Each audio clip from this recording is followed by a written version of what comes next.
Online video service QuickFlix has sealed a deal with HBO that will give it digital rights to programs like Game of Thrones.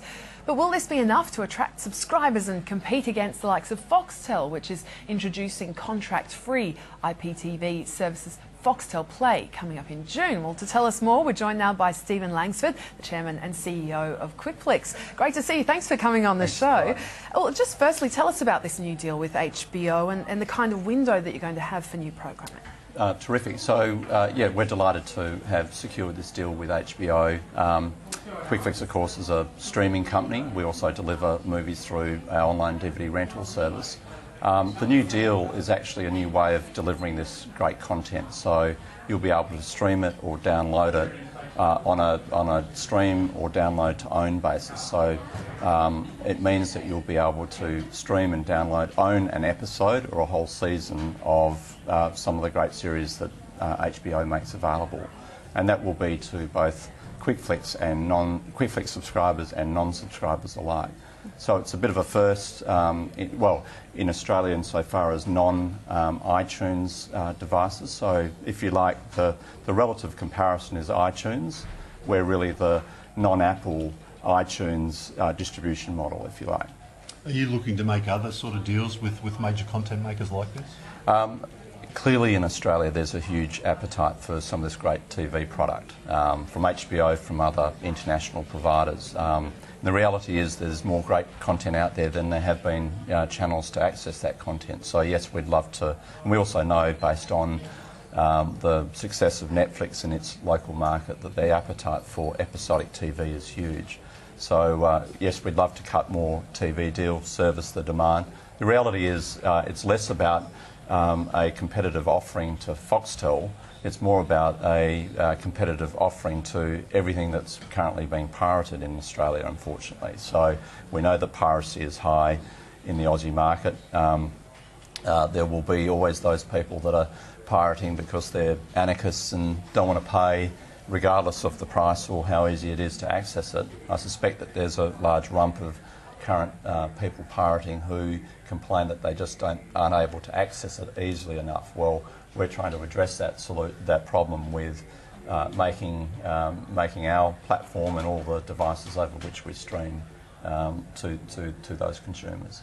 Well, just on that, because I think Game of Thrones, I read a news report saying it was the first episode of the new season was illegally pirated more than 1 million times. So just in terms of that, I mean, what's your pricing going to be like, and how will that sort of compare to, you know, what it would cost, say, on an Apple iTunes or a Foxtel subscription? Yeah, so we're not yet live. We'll go live over the coming weeks, and we'll obviously announce details of our pricing at that point. But it'll be competitive with the iTunes offering. Clearly, it's sought out after content, so it'll be a premium price, but an affordable price, and I think there should be plenty of demand out there. Does this sort of indicate how your business is changing? I mean, I think you started as virtually a DVD by mail business. Is most of the business now becoming streaming? Yes. So the reason we didn't call ourselves, quick DVDs is that we always saw ourselves this digital future, and it was all about how do you get to that future. There have been plenty of companies that have run too hard, too early. They weren't in the game. So yes, over the last 18 months, we've fundamentally transformed our business, invested significantly in our digital distribution. That means that we've got our app on lots of devices. That's smart TVs. It's of Samsung, Panasonic, Sony, LG, about to go live over the coming weeks. Game consoles of Xbox and PlayStation 3. Many of the tablets and desktop devices. Recently we announced that we went live with our Windows 8 app. So we've got massive potential distribution now, and it's how we monetize that, and clearly by making more content available and get it into the hands of customers is what we're all about.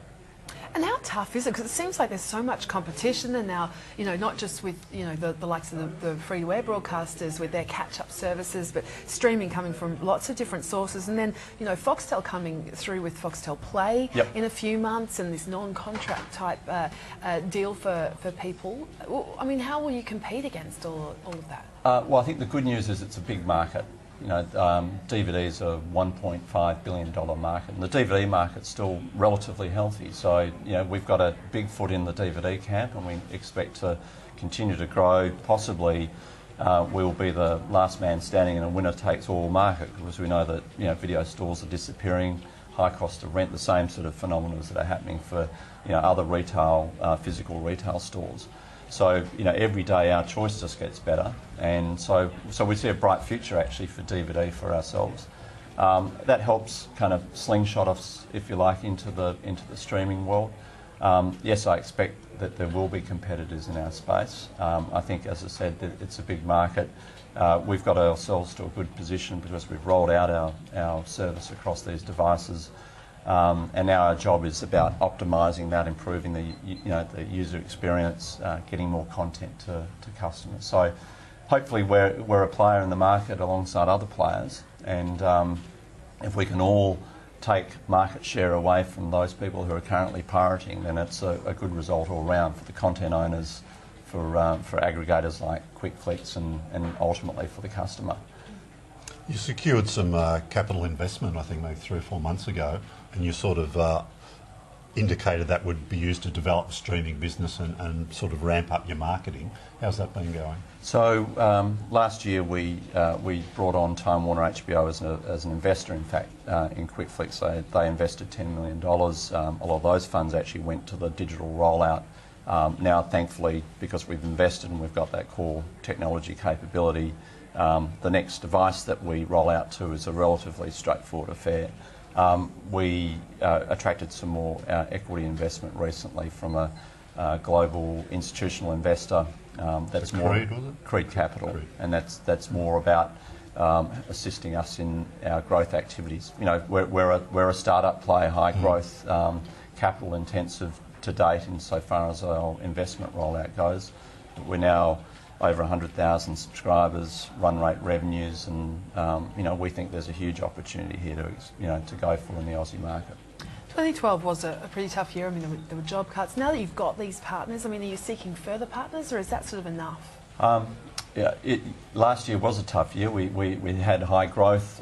We probably ran a little ahead of ourselves. Towards the end of last year, we went through some restructuring. We took out costs from the business.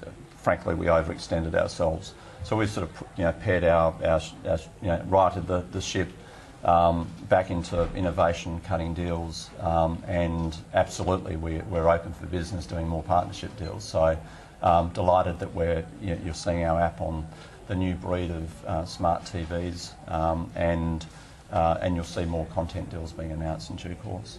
It's interesting, that the sort of smart TV take-up seems to be increasing, doesn't it? Are you getting any other tech feedback on the devices that you're streaming to? Yes, so I mean clearly mobile is massive, and we've seen that increase over twofold over the last 12 months. So this idea of mobility, the idea that through a service like QuickFlix, you can be watching 3 movies at the same time over different devices. So something for you and and for myself, all off QuickFlix under the one affordable subscription. So smart TVs, I think within 5 years, I think the forecasts are that it'll achieve 100% penetration. So it's a massive wave to ride. And the reality is streaming is really early here in the Aussie market for the mainstream consumer. It's a new term that people are getting their heads around to understand fully how it works. In the US, everybody talks streaming, grandmothers talk streaming. I think that's the opportunity here. Just finally and quickly, obviously the NBN, I guess, is crucial for your business. What do you think? I mean, the polls seem to be indicating we're going to see a coalition government come September 14. We've seen their broadband policy released.